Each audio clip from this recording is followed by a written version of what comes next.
शांति।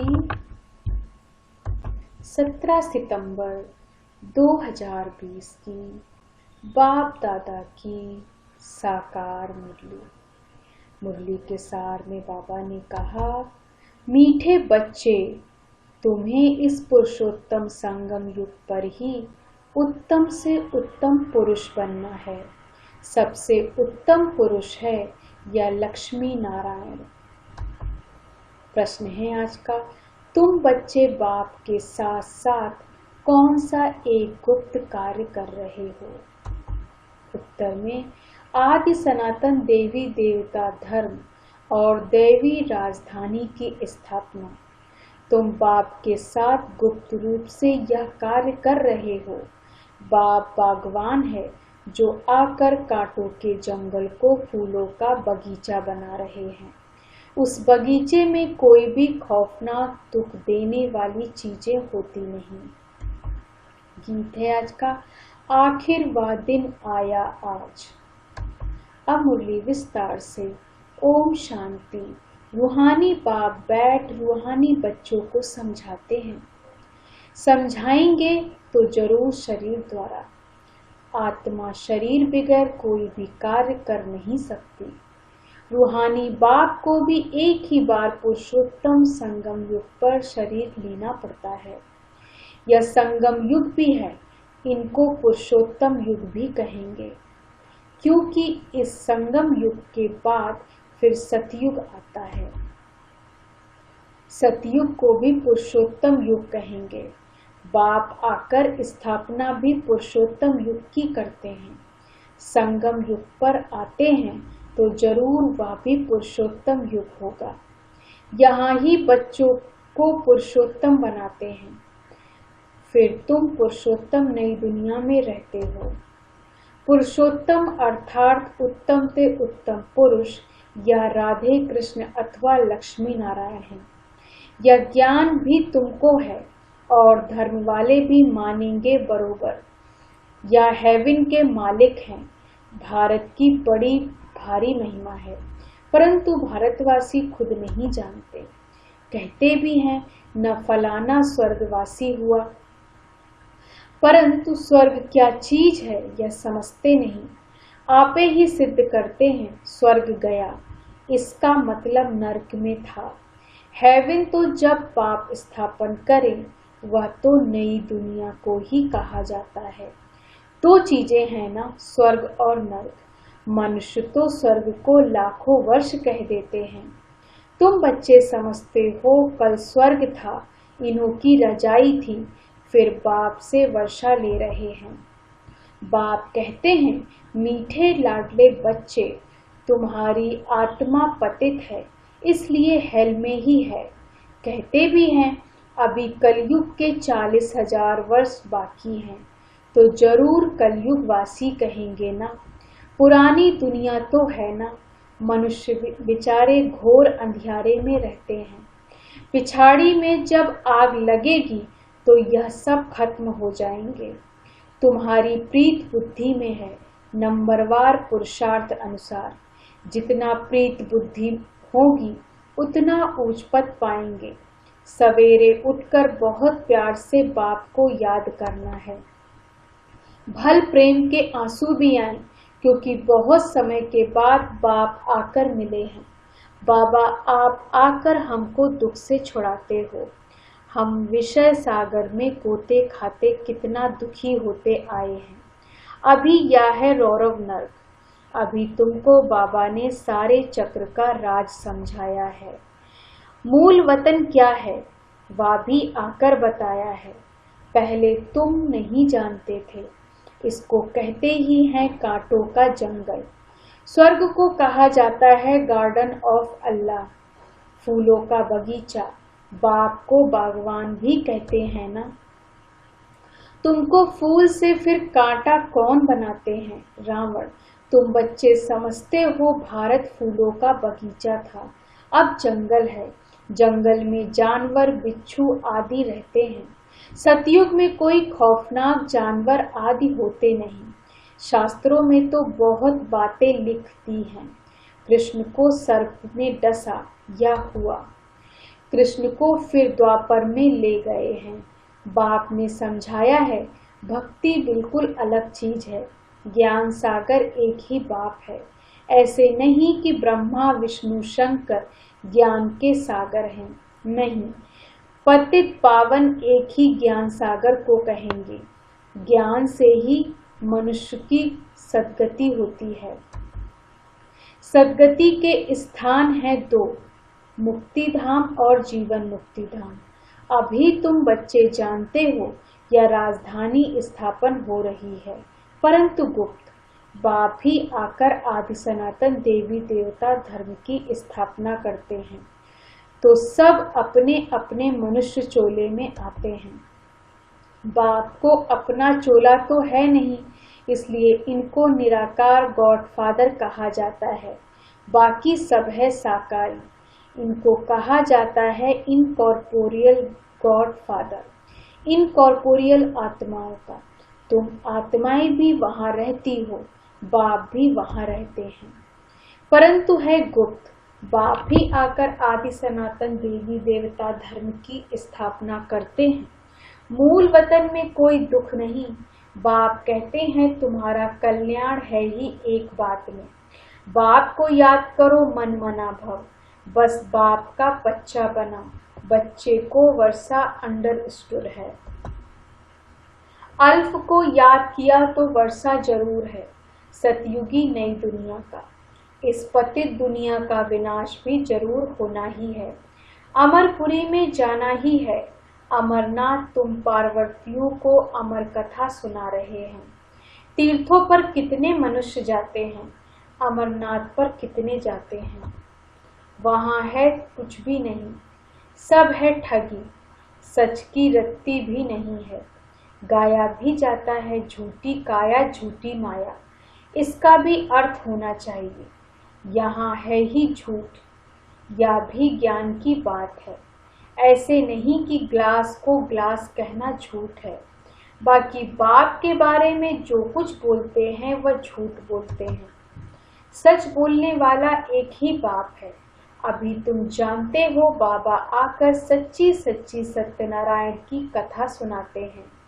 झूठे हीरे मोती भी होते हैं ना। आजकल झूठ का बहुत शो है। उनकी चमक ऐसी होती है सच्चे से भी अच्छे। यह झूठे पत्थर पहले नहीं थे, पिछाड़ी में विलायत में आए हैं।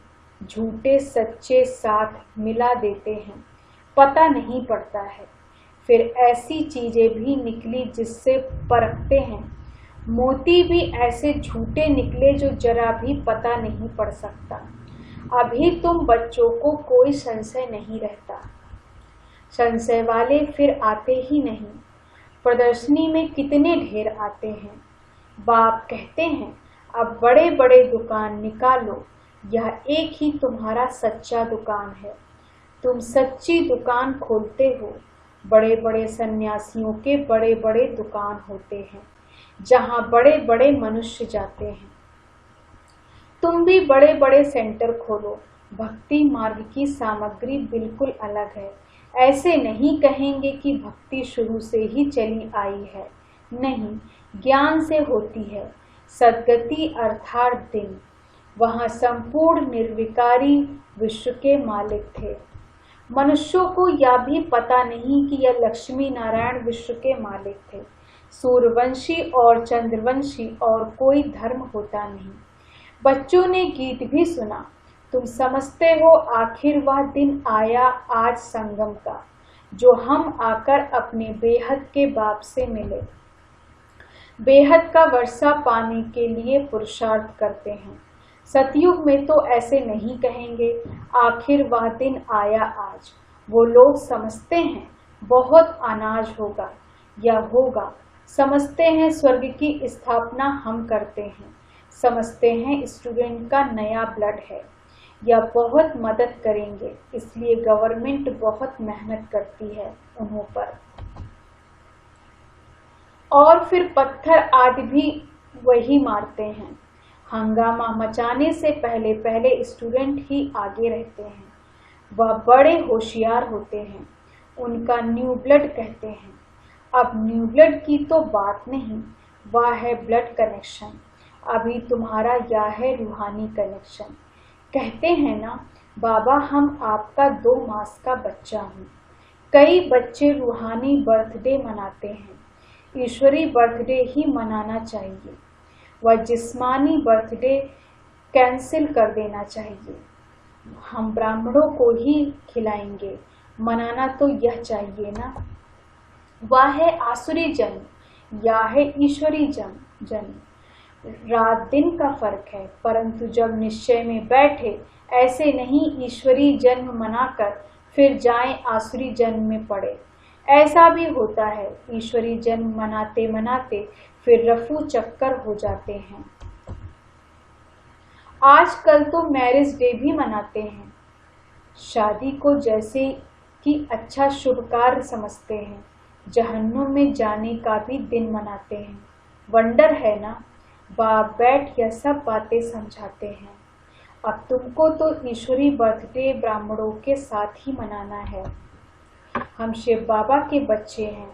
हम बर्थडे मनाते हैं तो शिव बाबा की ही याद रहेगी। जो बच्चे निश्चय बुद्धि हैं, उनको जन्मदिन मनाना चाहिए। वह आसुरी जन्म ही भूल गए, यह भी बाबा राय देते हैं। अगर पक्का निश्चय बुद्धि है तो बस हम तो बाबा के बन गए, दूसरा न कोई, फिर अंतमति सो गति हो जाएगी। बाप की याद में मरा तो दूसरा जन्म भी ऐसा मिलेगा, नहीं तो अंतकाल जो स्त्री सिमरे, यह भी ग्रंथ में है। यहाँ फिर कहते हैं अंत समय गंगा का तट हो। यह सब है भक्ति मार्ग की बातें। तुमको बाप कहते हैं शरीर छूटे तो भी स्वदर्शन चक्रधारी हो।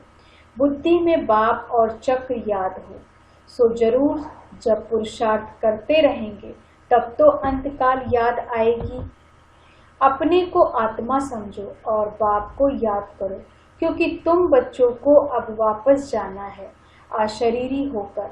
यहाँ पाठ बजाते बजाते सतो प्रधान से तमो प्रधान बने हो और फिर सतो प्रधान बनना है।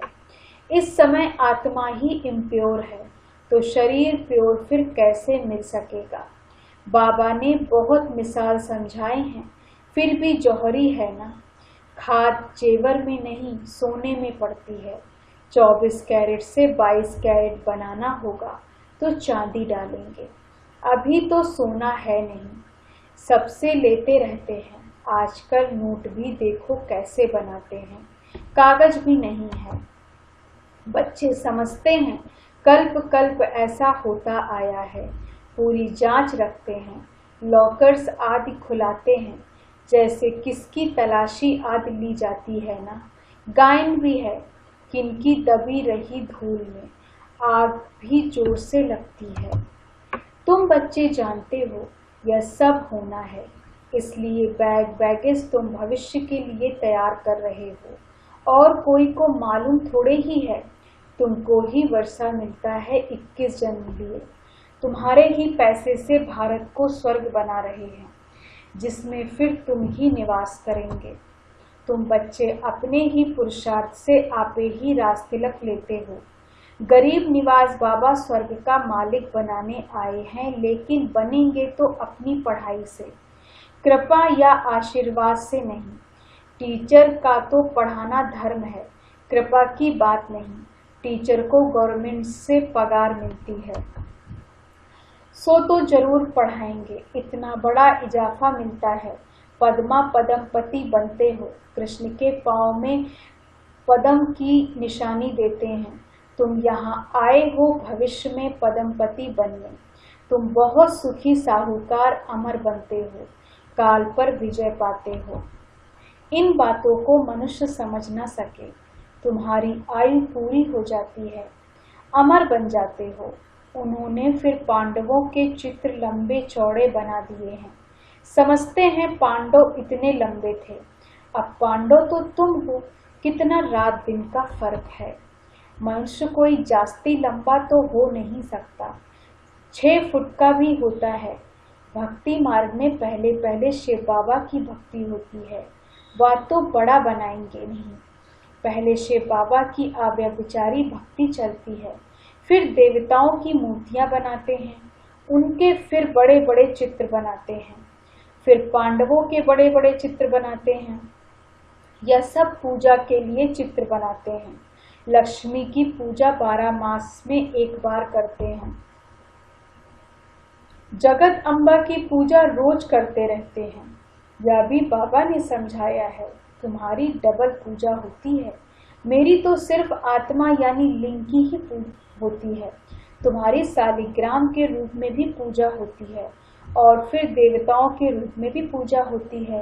रुद्र यज्ञ रचते हैं तो कितने शालिग्राम बनाते हैं, तो कौन बड़ा हुआ?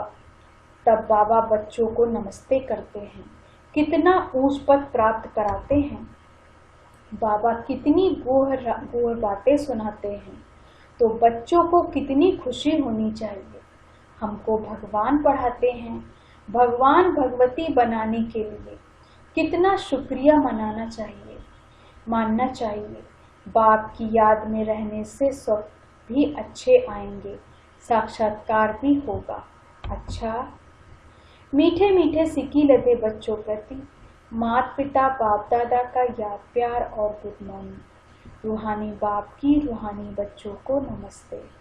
हम रूहानी बच्चों की रूहानी बाप दादा को गुड मॉर्निंग, नमस्ते नमस्ते। धारणा के लिए मुख्य सार। पहली पॉइंट, अपना ईश्वरी रूहानी बर्थडे मनाना है। रूहानी कनेक्शन रखना है, ब्लड कनेक्शन नहीं। आसुरी जिस्मानी बर्थडे भी कैंसिल व फिर याद भी ना आए। दूसरी पॉइंट, अपना बैग पैकेज भविष्य के लिए तैयार करना है। अपने पैसे भारत को स्वर्ग बनाने की सेवा में सफल करने हैं।